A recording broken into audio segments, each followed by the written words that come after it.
We often focus on the code, the final product. But today, we're going to pull back the curtain and look at the hidden architecture, the critical planning that happens before a single line of code ever gets written. We're going to walk through the blueprint for a simple to-do app to see how a fuzzy idea gets turned into a rock-solid plan. So, this is the big question, right? How does that actually happen? It can feel a little bit like magic. You have an idea in your head, and then poof, it's a tool you can actually use. But it's not magic at all. It's a process, a very deliberate, thoughtful process. And that's exactly what we're going to unpack. Every single project starts right here with that initial spark. But, an idea on its own isn't really enough. The first, and maybe the most crucial step, is translating that vague thought into something concrete, a formal specification that everyone can look at and say, yep, that's what we're building. And this is it. Seriously. This one sentence is the entire initial request. It's simple, sure, but it's also kind of vague. What does manages tasks really mean? What commands should it have? This is our starting point, and our job now is to give it some real structure. Okay, now this is where the transformation really begins. We take that one sentence and we flesh it out into what's called a user story. This one's for adding a task. It clearly says who wants it, what they want, and why. And check out the details for the test cases. They define exactly what done looks like. If the code can do this, the feature is complete. No guesswork, no ambiguity. So before we even start thinking about what programming language to use or any of that, we need to establish the rules of the game. You can think of this as the project's constitution, a set of principles we absolutely will not break. This is what keeps the project focused and stops it from spiraling out of control later. And here are those rules in action. Each one of these is a promise we're making. CLI first means we're not going to suddenly decide to build a fancy website for it. In-memory storage means no complicated database. Unique task ID makes sure we can always find the task we're looking for. These are our guardrails, making sure we build the right thing. So with our goals and our rules defined, we hit our first big crossroads. This is where we have to make some key technical choices. And the important part here is that we don't just pick something randomly. We have to justify why we're picking it and always check back with our constitution. This brings us to a perfect example.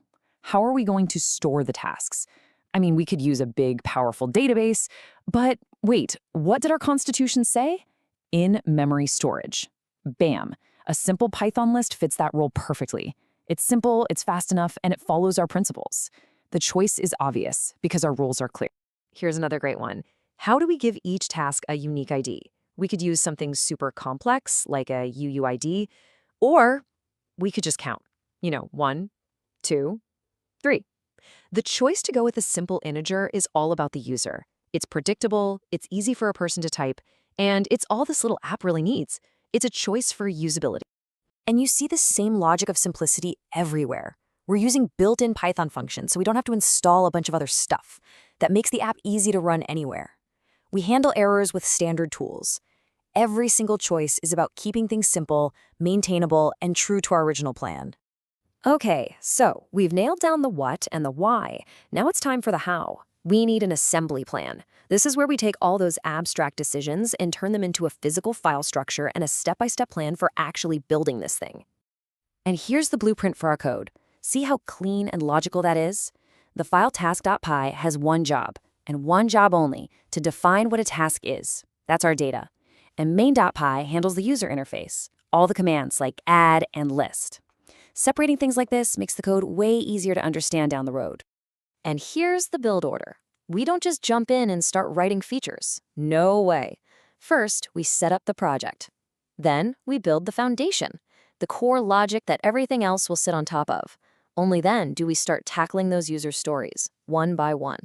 It's just like building a house. You pour the concrete foundation before you put up the walls. Now this, right here, shows the true power of planning. Each of those big user stories gets broken down into small, concrete engineering tasks. Add task isn't one giant job. It's 5 smaller, manageable steps. This turns a big, intimidating project into a simple checklist. Suddenly, it's not overwhelming anymore. It's predictable. So, with our blueprint complete, we finally get to the payoff. And the cool part is, we don't even have to write the code yet to know exactly how this app is going to feel. let's just simulate how a user would interact with it based entirely on our plan.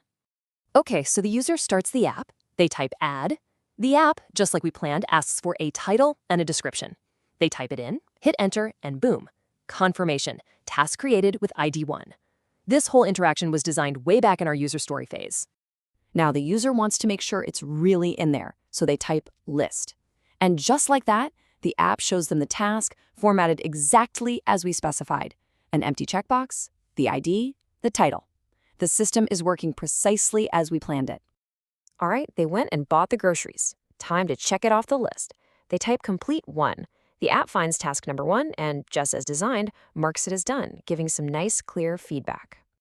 And for that final, satisfying moment, the user types list one last time. And look at that. The checkbox is now filled in. That visual feedback confirms the job is done. We've gone from one simple sentence to a fully functional and totally predictable user experience.